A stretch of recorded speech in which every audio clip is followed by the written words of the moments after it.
Alors, l'Église catholique, à travers le conseil épiscopal, a fait sortir un communiqué appelant les acteurs politiques à l'apaisement avant les élections présidentielles. Alors, quelle est votre première réaction par rapport à ce communiqué au niveau de votre association? Merci beaucoup. Vous savez, notre association, c'est une association de défense des droits de l'homme.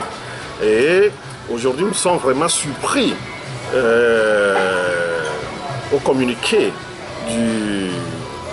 des évêques du Togo à propos des élections prochaines.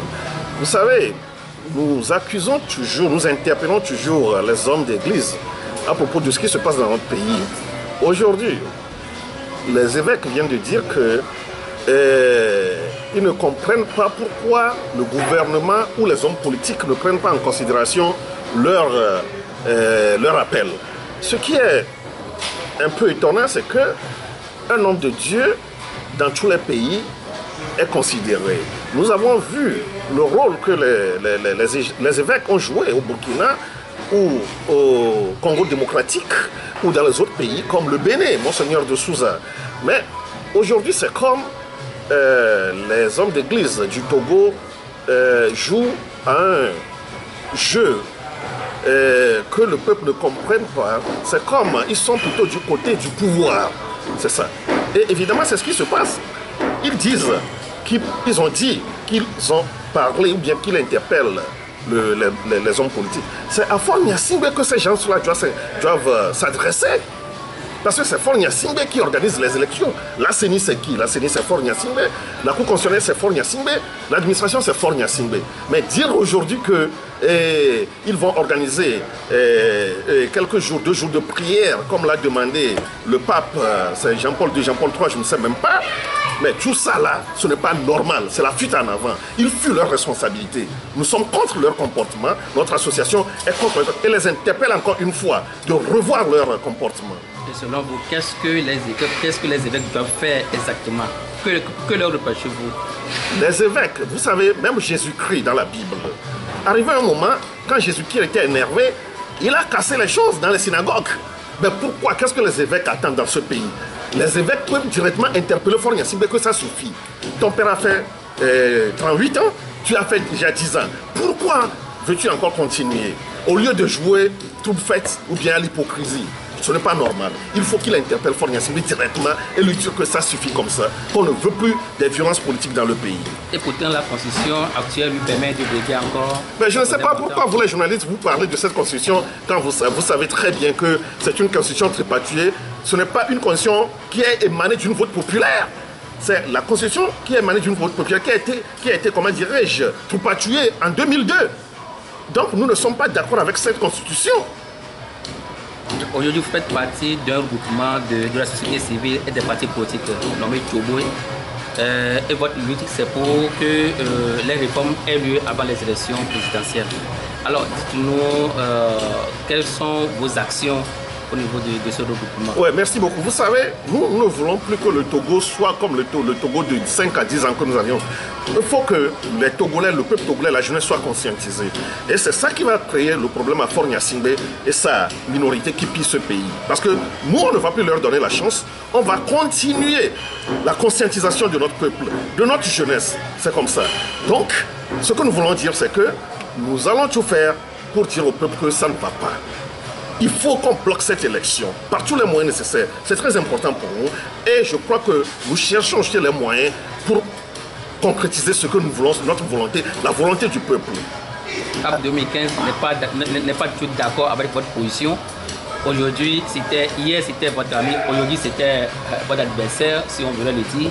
Alors, selon vous, croyez-vous que CAP 2015, en allant à cette élection, pourrait quand même remporter? Ben Joseph, vous venez de m'informer que le CAP 2015 n'est pas d'accord avec nous. Moi, je ne sais pas. Parce que CAP 2015, leur, comment dirais-je, coordinateur vient de dire sur Canal FM, il a été reçu comme invité du journal. Il vient de dire que tant que il a exigé que les fichiers soient bons pour qu'il y ait une élection non contestée. Il vient de le dire. Donc je crois qu'ils sont en train de revenir, de revenir sur notre position. C'est ça. Ils ne sont pas contre nous. ils sont plutôt sur notre position. Parce qu'ils viennent de réclamer aussi les fichiers et ils veulent que les fichiers soient bons pour qu'il n'y ait plus des élections contestées dans le pays. Alors aujourd'hui, on a comme l'impression que l'opposition est divisée. Il y a certains qui disent boycotter les élections, d'autres disent ne pas le boycotter, y aller. Alors est-ce que selon vous, cela ne fragilise pas l'opposition face au seul adversaire que vous avez, qui est M. Faure Gnassingbé? Oui, évidemment, mais le peuple comprend, je crois bien. Parce que partout où nous passons, le peuple dit qu'il comprend. Parce que aller à ces élections avec Faure Gnassingbé, c'est de légitimer encore. Il n'aura rien, le peuple ne va pas voter, mais il va dire qu'il a remporté ces élections. Donc le mieux, c'est de s'organiser, d'être ensemble pour dire à Faure Gnassingbé que ça suffit, ça ne doit plus continuer dans notre pays.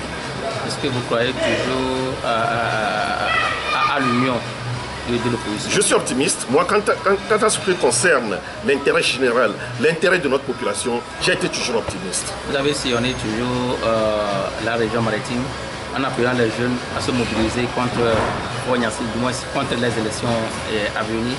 Alors, où en êtes-vous aujourd'hui? Mais nous continuons notre bataille. Nous sommes toujours sur le terrain. J'étais même à Socoré l'autre fois, ce n'est pas seulement dans la région maritime. Et dans la semaine même, il y a des réunions à Lomé, dans les quartiers de Lomé. Donc vous aurez invité. Donc je crois que nous continuons la lutte et le peuple nous comprend et nous sommes sûrs qu'au moment venu, le peuple répondra à notre appel. Alors tout récemment, CAP 2015, hier, a fait une conférence de presse où il demandait l'audit du fichier électoral. Pensez-vous qu'à quelques semaines des élections, l'audit là est encore possible?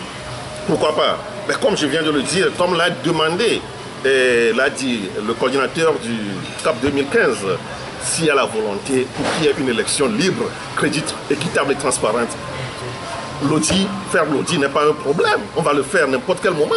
On peut reporter la date des élections s'il y a une volonté. Et si Faure Gnassingbé veut vraiment qu'il y ait une... Parce que, vous savez, ils n'ont jamais gagné une élection et ils ont peur de la transparence. Le RPT UNIR, ils n'ont jamais gagné une élection dans ce pays et ils ont peur de la transparence. Alors si jamais le pouvoir de M. Faure Gnassingbé tentait un coup de force et s'autoproclamait président de la République, qu'est-ce qui va se passer? L'article 150 de notre Constitution nous donne un pouvoir. Nous allons nous manifester, nous allons réclamer notre victoire par tous les moyens, mais on ne va même pas arriver là-bas. C'est pourquoi nous disons qu'il faut un boycott actif.